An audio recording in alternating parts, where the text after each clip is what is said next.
When young Adam graduated from flight school in the UK, he had the opportunity to join major airlines in the Gulf.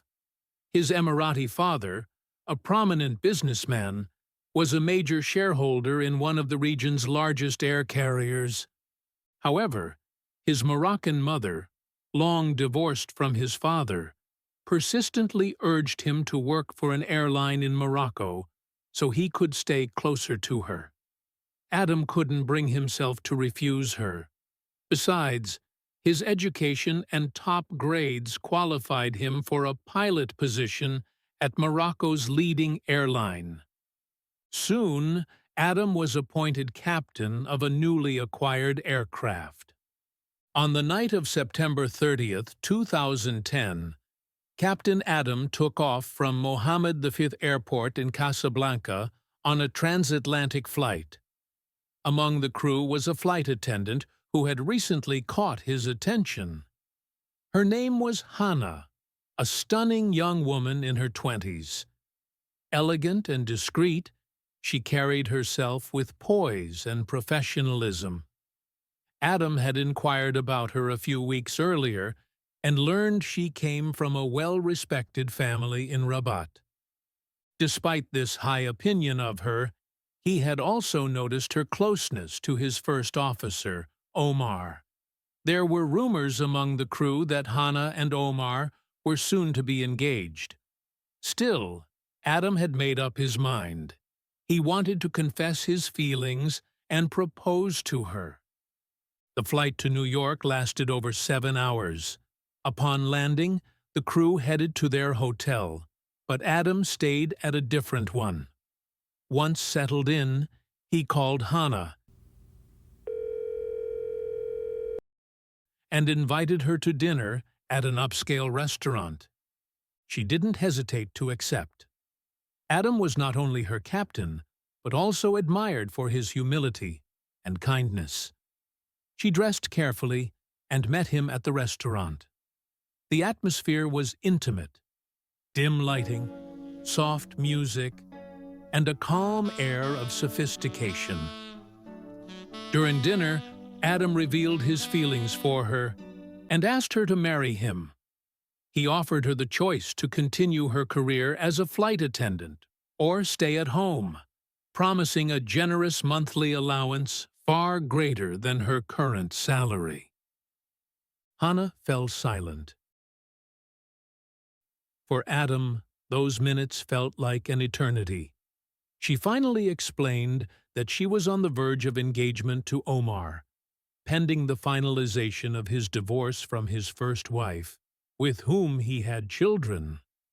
Adam countered, saying that marrying Omar would make her a second wife and likely create a permanent rift with his children. She would always be seen as the woman who stole their father. His words gave her pause. After more silence, she admitted she needed time to end things with Omar. Adam's offer was hard to resist. Successful, attractive, and wealthy. His father had gifted him significant shares in a Gulf airline. Late that night, he escorted her back to the hotel. When the taxi arrived, he got out to walk her to the door, kissed her on the cheek, and left. What he didn't know was that Omar and several other crew members were staying at the same hotel. As Hannah entered, Omar confronted her furiously, shouting accusations of betrayal and calling her vile names in front of everyone. She refused to be humiliated. After all, they weren't officially engaged, and he had no right to control her. She told him bluntly that she had agreed to marry Adam and was ending their relationship. That was the final spark. Omar went into a rage, threatening that he would destroy both her and Adam before letting her go. Crew members intervened to calm things down. A few minutes later, Omar left, saying he needed fresh air. Another crew member, suspicious and concerned, followed him discreetly. He watched Omar hail a cab and followed in another. The destination was New York's Chinatown. Worried that Omar might do something to delay the return flight to Casablanca, the crew member kept close tabs. Omar entered a shop selling herbal remedies and pesticides. The crewman watched from a distance as Omar asked the Chinese shopkeeper for something that could eliminate wild boars allegedly damaging his family's farmland. The shopkeeper sold him a small plastic bag containing a gray powder, claiming it could kill an entire pack of boars when mixed with water. Omar left the shop and flagged another taxi.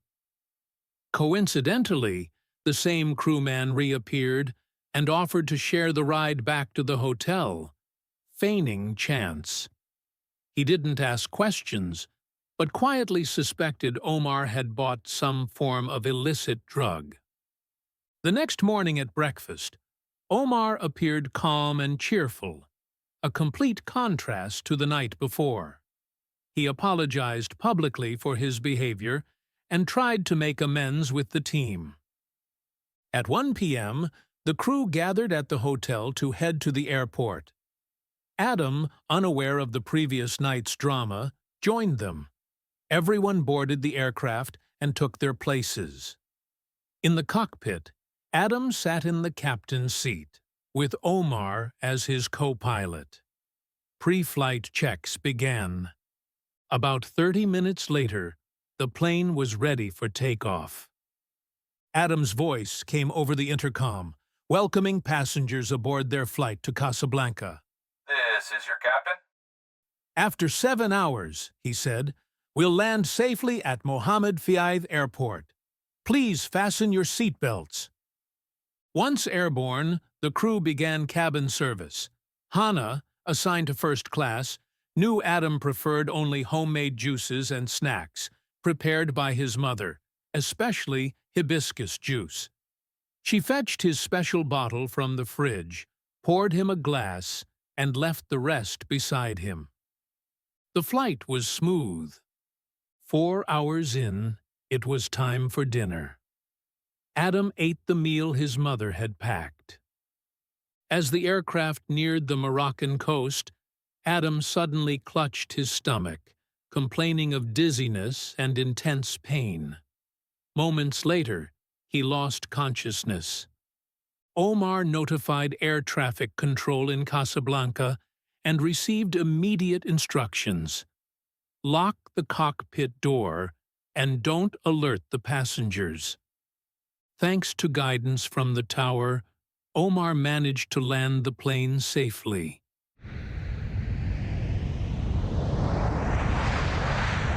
An ambulance was already waiting. A doctor boarded the cockpit. Adam had been dead for over 2 hours.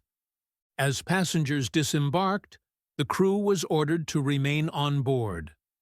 Police sealed off the cockpit and collected food samples and any items touched during the flight. Adam's body was taken for autopsy. The toxicology report found traces of a powerful poison.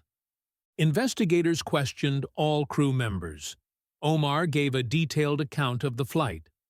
Others added little, except for one flight attendant, the same one who had followed Omar to Chinatown. He told investigators about Omar's rage, the threats, and the trip to the herbal shop. When Hannah was questioned, she initially hesitated to admit the private dinner, but eventually revealed the full story. Her account matched the timeline.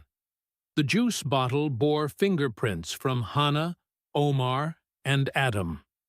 But only Omar's prints were found on the bag containing the poison, a substance later identified as derived from the venom of the deadly black widow spider.